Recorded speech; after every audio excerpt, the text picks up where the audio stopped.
This video will help you achieve your dreams, but only if your dream is to do one of the most fundamental inversions in yoga. I'm going to teach you how to do a crow pose, which I've been able to do for quite some time now.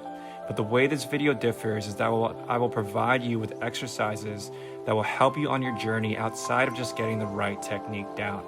Steps to land this movement will be core activation, shoulder strength and stability, the skill needed, and the flexibility.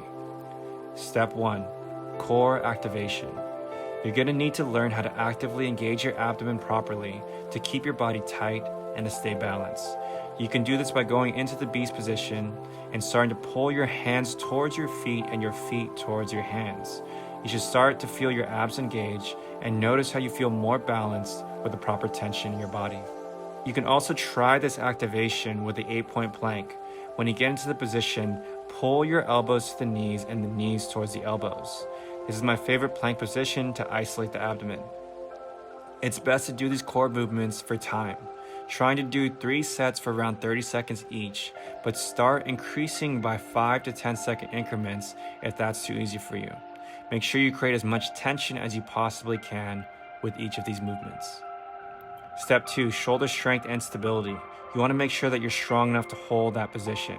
In order to build that strength, you want to do an exercise like this beast push-up. This movement will be more similar to the position that you will need for crow. The Spider-Man push-up is a great way to both gain strength in your abs as well as the shoulders and the chest. Try this movement and squeeze the knee all the way into the elbows and hold for a second to feel that core engagement, just like before. For these pushing movements, try going for about 10 to 15 reps and doing 3 to 4 sets. It's best to go slow on the way down, pausing at the bottom, and going a little faster on the way up. In order to gain stability in the shoulders, you can do this bird dog movement. If that's too easy, start to lift your knees off of the ground. I love to do these bird dog movements by alternating going for a rep range of 16 to 20 reps or 30 to 45 seconds. Next, if you want to start taking your shoulder strength to the next level, start by practicing the pike push-up or the dive bomber push-up. Since these movements are much harder, you start by doing 6 to 10 reps for 3 to 4 sets and then slowly adding more reps every time you work out. Step 3, skill. Now that you have learned core activation, you're working towards building more strength and stability in your shoulders. It's time to start doing movements similar to the crow position. The beast reach will help you put the past steps together for core activation, shoulder strength, and stability. A good place to start for this movement is doing 12 to 16 reps alternating. After, the forward traveling ape is one step before you hit the crow pose. Think of this as a more dynamic crow where you're learning to balance on your palms. For this movement, you'll be going back and forward for reps or time, but it's probably best to do it for distance. Setting yourself up on a turf or across a yoga studio is a great way to practice.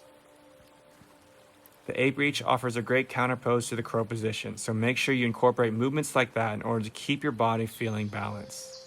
You can do this movement for 5 to 10 reps, but stay controlled the whole entire time. Step 4, flexibility. The crow pose does not require much flexibility. However, these poses can help you more comfortably get into the position that you'll need to be in. Make sure you hold each stretch for close to 45 seconds. The lizard lunge will open up the hips. Start by stepping your foot wider than the hands and keeping your hands on the ground as you push the hip outward. Another hip opener is the low lunge. Keep one knee on the ground and start pushing your hips forward. Squeeze your glute to stretch the hip a little further. I love the wide forward fold for relieving tension in the hamstrings. Keep both feet wide and then push your hips all the way up. Feel the lengthening in the hamstrings as you straighten out your legs and hold that position. My favorite position to get into crow pose is from the goddess squat. Keeping a wider than hip distance foot position, slowly sit into a squat and hold that deep position. Have your hands together and push your knees outward with the elbows for a deeper stretch. Let's put it all together. Put your hands on the ground and then lean your body weight forward until your center of gravity is right between the palms. Slowly put your knees onto your elbows and gently lift your feet off the ground and start flying into your crow. Up next, we got a handstand twerk, so stay tuned.